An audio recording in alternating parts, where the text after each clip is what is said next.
ಯಾರು ಕೂಡ ನಿಮ್ದು ನೀಟ್ ರಿಸಲ್ಟ್ ನೋಡಾಯ್ತು, ಇವಾಗ CET ರಿಸಲ್ಟ್ ಕೂಡ ನೋಡಾಯ್ತು ಫಸ್ಟ್ ರೌಂಡ್. ನೆಕ್ಸ್ಟ್ ಪ್ರೊಸೀಜರ್ ಏನೇನಿರುತ್ತೆ, ಏನೇನು ಶೆಡ್ಯೂಲ್ ಬಂದಿದೆ ಎಲ್ಲಾದ್ರ ಬಗ್ಗೆನೂ ಕೂಡ ಈ ಒಂದು ವಿಡಿಯೋದಲ್ಲಿ ತಿಳಿಸ್ಕೊಡ್ತೀನಿ. ಈ ಒಂದು ವಿಡಿಯೋನ ಗಮನ ಇಟ್ಟು ಕೊನೆವರೆಗೂ ಕೂಡ ನೋಡ್ತಾ ಹೋಗಿ, ಸ್ವಲ್ಪ ಇಂಪಾರ್ಟೆಂಟ್ ವಿಡಿಯೋ. ಅದಕ್ಕಿಂತ ಮುಂಚೆ ಚಾನಲ್ ಸಬ್ಸ್ಕ್ರೈಬ್ ಮಾಡ್ಕೊಂಡಿಲ್ಲ ಅಂದರೆ ಪ್ರತಿಯೊಬ್ಬರು ಕೂಡ ಸಬ್ಸ್ಕ್ರೈಬ್ ಮಾಡ್ಕೊಳ್ಳಿ. ಹಾಗೆ ಪ್ರತಿಯೊಬ್ಬರು ಕೂಡ ವಿಡಿಯೋಗೊಂದು ಲೈಕ್ ಕೊಟ್ಬಿಟ್ಟನ ವಿಡಿಯೋನಕ್ಕೆ ಸ್ಟಾರ್ಟ್ ಮಾಡಿ. ಇವಾಗ ನಾವು ಡೈರೆಕ್ಟಾಗಿ ವಿಡಿಯೋ ಬಗ್ಗೆ ಬರೋಣ. ಇಲ್ಲಿ UG CETಗೆ ಬೇರೆ ಶೆಡ್ಯೂಲ್ ಇದೆ, ಮತ್ತು UG ನೀಟ್ ಕೋರ್ಸಸ್ಗೆ ಬೇರೆ ಶೆಡ್ಯೂಲ್ ಇರುತ್ತೆ. ಅದನ್ನ ನೀವು ಫಸ್ಟು ಅರ್ಥ ಮಾಡ್ಕೋಬೇಕು. ನೀವು CET ಸ್ಟೂಡೆಂಟ್ಸ್ ಆಗಿದ್ರೆ ಈ ಒಂದು ಶೆಡ್ಯೂಲ್ನ ಫಾಲೋ ಮಾಡಬೇಕು. ಇಲ್ಲಿ ನೀವು ಚಾಯ್ಸ್ ಎಂಟ್ರಿ ಮಾಡೋಕ್ಕೆ 3ನೇ ತಾರೀಕು ಲಾಸ್ಟ್ ಡೇಟು. ಚಾಯ್ಸ್ 1 ಯಾರು ಕೊಡ್ತೀರಾ ನಿಮಗೆ ಫೀಸ್ ಪೇ ಮಾಡೋಕ್ಕೆ 4ನೇ ತಾರೀಕು last date. Admission order down ಮಾಡ್ಕೊಳ್ಳೋಕ್ಕೆ ಇಲ್ಲಿ 5ನೇ ತಾರೀಕು ಲಾಸ್ಟ್ ಡೇಟ್ ಆಗಿರುತ್ತೆ. ಮತ್ತು ಕಾಲೇಜ್ ಹೋಗಿ ರಿಪೋರ್ಟ್ ಆಗೋ ಕೂಡ 5ನೇ ತಾರೀಕು ಲಾಸ್ಟ್ ಡೇಟ್ ಆಗಿರುತ್ತೆ. ಇದು CET ಕೋರ್ಸಸ್ಗಳಿಗೆ ಆಗಿರುತ್ತೆ. CET ಕೋರ್ಸಸ್ ಯಾವುದಾದ್ರು ಅಂದರೆ ಇಲ್ಲಿ ಮೆನ್ಷನ್ ಆಗಿದೆಯಲ್ಲ ಇದು, ಸರಿನಾ. ನೆಕ್ಸ್ಟ್ ನೀಟ್ ನೋಡಿ, ಇಲ್ಲಿ ನೀಟ್ ಬಂದ್ಬಿಟ್ಟು ಮೆಡಿಕಲ್ ಡೆಂಟಲ್ ಆಯುಷ್ಗಾಗಿರುತ್ತೆ ಈ ಒಂದು ಶೆಡ್ಯೂಲು. ಇಲ್ಲಿ ನಿಮಗೆ ಚಾಯ್ಸ್ ಎಂಟ್ರಿ ಮಾಡೋಕ್ಕೆ ಇಲ್ಲೂ ಕೂಡ ಲಾಸ್ಟ್ ಡೇಟ್ ಬಂದ್ಬಿಟ್ಟು 3ನೇ ತಾರೀಕು ಆಗಿರುತ್ತೆ. ಇಲ್ಲಿ ಯಾರು ಚಾಯ್ಸ್ 1 ಮತ್ತು ಚಾಯ್ಸ್ 2 ಕೊಡ್ತೀರಾ ನಿಮಗೆ ಫೀಸ್ ಪೇ ಮಾಡೋಕ್ಕೆ ಇಲ್ಲಿ 4ನೇ ತಾರೀಕು ಆಗಿರುತ್ತೆ. ಮತ್ತು ಯಾರು ಇವಾಗ ಚಾಯ್ಸ್ 1 ಕೊಟ್ಬಿಟ್ಟು ಫೀಸ್ನ ಪೇ ಮಾಡ್ತಿರಲ್ಲ, ನಿಮಗೆ ಇಲ್ಲಿ ಒಂದು KA ಆಫೀಸಲ್ಲಿ ಹೋಗಿ ಡಾಕ್ಯುಮೆಂಟ್ಸ್ನ ಡೆಪಾಸಿಟ್ ಮಾಡಬೇಕಾಗುತ್ತೆ, ಸರಿನಾ. ಇದು ಒರಿಜಿನಲ್ ಡಾಕ್ಯುಮೆಂಟ್ಸ್ ತೊಗೊಂಡೋಗ್ಬೇಕಾಗುತ್ತೆ, ಜೊತೆಗೆ 2 ಸೆಟ್ ಎಕ್ಸ್ಟ್ರೋಸ್ನ ತೊಗೊಂಡೋಗ್ಬೇಕಾಗುತ್ತೆ. ಚಾಯ್ಸ್ 1 ಕೊಟ್ಟಿರೋರು ಮಾತ್ರ, ಫೀಸ್ ಪೇ ಮಾಡಿರೋರು ಮಾತ್ರ, ಸರಿನಾ. ಅದು 2ನೇ ತಾರೀಕಿಂದ 4ನೇ ತಾರೀಕುವರೆಗೂ ಕೂಡ ಮಾಡ್ಬೋದಾಗಿರುತ್ತೆ. ಟೈಮಿಂಗ್ಸ್ ಇಲ್ಲಿ ಕೊಟ್ಟಿದ್ರೆ ನೀವು ನೋಡ್ಬೋದಾಗಿರುತ್ತೆ. ಏನೇನು ಡಾಕ್ಯುಮೆಂಟ್ಸ್ ತೊಗೊಂಡೋಗ್ಬೇಕು ಅನ್ನೋದು ನಿಮಗೆ ಸಪ್ರೇಟಾಗಿ ನೆಕ್ಸ್ಟ್ ವಿಡಿಯೋದಲ್ಲಿ ಬರುತ್ತೆ. ಮತ್ತು ಅಡ್ಮಿಷನ್ ಆರ್ಡ್ರನ್ನ ಚಾಯ್ಸ್ 1 ಕೊಟ್ಟಿರೋರು ಮಾತ್ರ ಡೌನ್ಲೋಡ್ ಮಾಡ್ಕೋಬೋದು.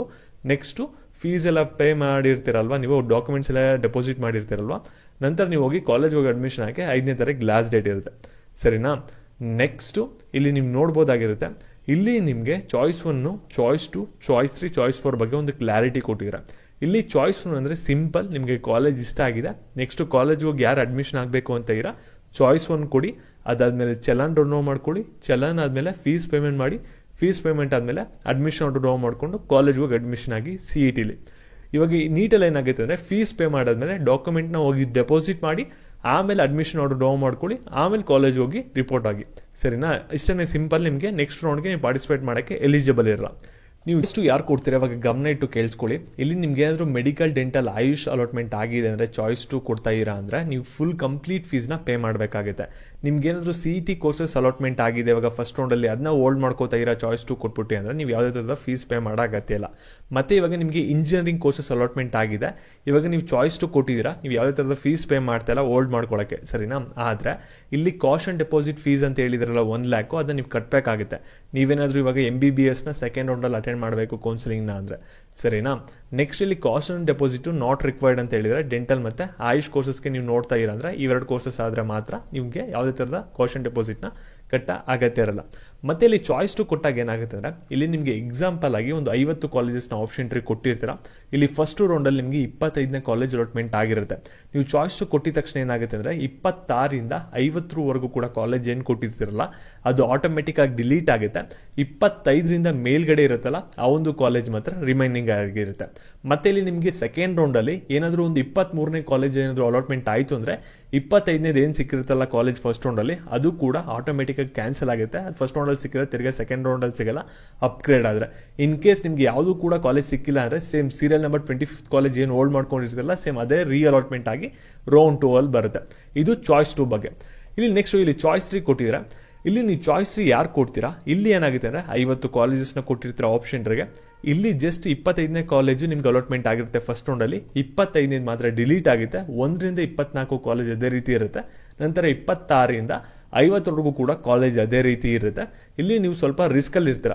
ಸೆಕೆಂಡ್ ರೌಂಡ್ ನಿಮಗೆ ಸೀಟ್ ಸಿಕ್ಕರೂ ಕೂಡ ಸಿಗ್ಬೋದು, ಸಿಗದೇನೂ ಕೂಡ ಇರ್ಬೋದು. ಆ ರೀತಿ ಆಗುತ್ತೆ. ಒಂದೇ ಒಂದು ಕಾಲೇಜ್ ಮಾತ್ರ ಇಲ್ಲಿ ಡಿಲೀಟ್ ಆಗುತ್ತೆ ಚಾಯ್ಸ್ 3 ಕೊಟ್ಟಾಗ. ಇಲ್ಲಿ ನೀವು ಚಾಯ್ಸ್ 3 ಕೊಟ್ಟಾಗ ಯಾವ ಕೋರ್ಸಸ್ಗಾಗಿರಲಿ ಮತ್ತು CET ಕೋರ್ಸಸ್ಗಾಗಿರಲಿ ಫೀಸ್ ಪೇ ಮಾಡೋ ಅಗತ್ಯ ಇರಲ್ಲ. ಡೈರೆಕ್ಟಾಗಿ ನೀವು ಸೆಕೆಂಡ್ ರೌಂಡಿಗೆ ಬರ್ತೀರಾ, ಸರಿನಾ. ನೀವು ಚಾಯ್ಸ್ 4 ಯಾವಾಗ ಕೊಡಬೇಕಂದ್ರೆ ನೀವು ಕೌನ್ಸಿಲಿಂಗ್ ಸವಾಸನೆ ಬೇಡ, ನಾನು ಕೌನ್ಸಿಲಿಂಗ್ ಎಕ್ಸಿಟ್ ಆಗ್ತೀನಿ ಅಂದರೆ ಅವಾಗ ಮಾತ್ರ ಚಾಯ್ಸ್ 4ನ ಕೊಡಬೇಕಾಗುತ್ತೆ. ಇದು ಬೋತ್ CET ನೀಟ್ಗೆ ಎರಡೂ ಕೂಡ ಅಪ್ಲಿಕಬಲ್ ಆಗುತ್ತೆ. ಚಾಯ್ಸ್ 4ನ ಕೊಟ್ಟರೆ ನೀವು ಸೆಕೆಂಡ್ ರೌಂಡ್ ಆಗಿರಲಿ ಥರ್ಡ್ ರೌಂಡ್ ಆಗಿರಲಿ ಯಾವುದೂ ಕೂಡ ಅಟೆಂಡ್ ಮಾಡೋಕ್ಕಾಗಲ್ಲ. ಮತ್ತು ನಿಮಗೆ CET ಅಲಾಟ್ಮೆಂಟ್ ಆಗಿಲ್ಲ ಅಂದರೆ ಇಲ್ಲಿ ನಿಮಗೆ ಯಾವುದೇ ಥರದ ಒಂದು ಚಾಯ್ಸ್ ಎಂಟ್ರಿ ಇರೋದಿಲ್ಲ, ಸರಿನಾ. ಇಲ್ಲಿ ನೆಕ್ಸ್ಟ್ ನೋಡಿ, ಇಲ್ಲಿ ಕಾಷನ್ ಡೆಪಾಸಿಟ್ ಬಗ್ಗೆ ಒಂದು ಕ್ಲಾರಿಟಿ ಕೊಟ್ಟಿದ್ರೆ ಏನಾದರೂ ಡೆಂಟಲು, ಆಯುಷು, ಇಂಜಿನಿಯರಿಂಗು ಮತ್ತು ಅಗ್ರಿಕಲ್ಚರ್ ಮತ್ತು ವೆಟರ್ನರಿ ಸೈನ್ಸ್ ಅಥವಾ ಎಕ್ಸೆಟ್ರಾ ಕೋರ್ಸಸ್ನ ನೋಡ್ತಾ ಇರೋದ್ರೆ ನೀವು ಯಾವುದೇ ಥರದ ಫೀಸ್ ಕಟ್ಟ ಅಗತ್ಯ ಇಲ್ಲ ಸೆಕೆಂಡ್ ರೌಂಡ್ನ ಪಾರ್ಟಿಸಿಪೇಟ್ ಮಾಡಬೇಕಾದ್ರೆ. ಮತ್ತೆ ಇಲ್ಲಿ ನಿಮ್ಗೆ ಏನಾದ್ರು ಸೀಟ್ ಅಲಾಟ್ಮೆಂಟ್ ಆಗಿದೆ ಮೆಡಿಕಲ್ ಡೆಂಟಲ್ ಆಯುಷು, ಅವಾಗ ನೀವೇನಾದ್ರು ಚಾಯ್ಸ್ 2ನ ಕೊಟ್ಬಿಟ್ಟು ಸೀಟ್ ಹೋಲ್ಡ್ ಮಾಡ್ಕೊಂಡಿದ್ದೀರಾ ಅಂದರೆ ನೀವು 1 lakh ಡೆಪಾಸಿಟ್ನ ಕಟ್ ಆಗತ್ತಿರಲ್ಲ. ನೀವು ಚಾಯ್ಸ್ 3ನ ಕೊಟ್ಟಿದ್ದೀರಾ ಅಂದರೆ ನೀವು 1 lakh ಡೆಪಾಸಿಟ್ನ ಕಟ್ಟಬೇಕಾಗುತ್ತೆ. ಸರಿನಾ? ನಿಮಗೆ ಮೆಡಿಕಲ್ ಡೆಂಟಲ್ ಆಯುಷ್ ಅಲಾಟ್ಮೆಂಟ್ ಆಗಿರುತ್ತೆ, ಅವಾಗ ನೀವು ಚಾಯ್ಸ್ 3 ಕೊಟ್ಬಿಟ್ಟು ಸೀಟ್ನ ಕ್ಯಾನ್ಸಲ್ ಮಾಡ್ಕೋತಾ ಇದ್ದೀರಾ ಅಂದರೆ ಅವಾಗ 1 lakh ಡೆಪಾಸಿಟ್ನ ಕಟ್ಬಿಟ್ಟು ಆಮೇಲೆ ನೀವು ಒಂದು ಮೆಡಿಕಲ್ ಕೌನ್ಸಿಲಿಂಗ್ನ ಸೆಕೆಂಡ್ ರೋಲಲ್ಲಿ ಅಲಾಟ್ಮೆಂಟ್ ಮಾಡ್ಬೋದಾಗಿರುತ್ತೆ. ಇಲ್ಲಿ ಎಲ್ಲ ಕ್ಯಾಟಗರಿವರೆಗೂ ಕೂಡ ಸೇಮ್ ಫೀಸ್ ಇರುತ್ತೆ, ಇದನ್ನ ನೀವು ಆನ್ಲೈನಲ್ಲಿ ಕಟ್ಟಬೇಕಾಗುತ್ತೆ. ಇಲ್ಲಿ ನೆಕ್ಸ್ಟ್ ಕೇವ್ರು ಏನಂತ ಹೇಳಿದ್ರೆ ಅಂದರೆ ಈ ಒಂದು 1 lakh ಡೆಪಾಸಿಟ್ನ ನಾವು ಯಾವಾಗ ಕಟ್ಟಬೇಕು ಅನ್ನೋದನ್ನ ಲೇಟರ್ ಆಗಿ ನೋಟಿಫೈ ಮಾಡ್ತೀವಿ ಅಂತ ಹೇಳಿದ್ರೆ ಅಲ್ಲಿವರೆಗೂ ಕೂಡ ವೆಯ್ಟ್ ಮಾಡಿ. ಇದು KA ಕಡೆಯಿಂದ ಬಂದಿರುವಂಥ ಲೇಟೆಸ್ಟ್ ಆಗಿ ಬಂದಿರುವಂಥ ಅಪ್ಡೇಟ್ಸ್ಗಳಾಗಿರುತ್ತೆ. ಮತ್ತು ಇದೇ ರೀತಿ ಅಪ್ಡೇಟ್ಸ್ಗಾಗಿ ಚಾನಲ್ ಸಬ್ಸ್ಕ್ರೈಬ್ ಮಾಡ್ಕೊಳ್ಳಿ, ಹಾಗೆ ವಿಡಿಯೋಗೊಂದು ಲೈಕ್ ಕೊಟ್ಬಿಟ್ಟು ಎಲ್ಲರಿಗೂ ಕೂಡ ಶೇರ್ ಮಾಡಿ. Thank you.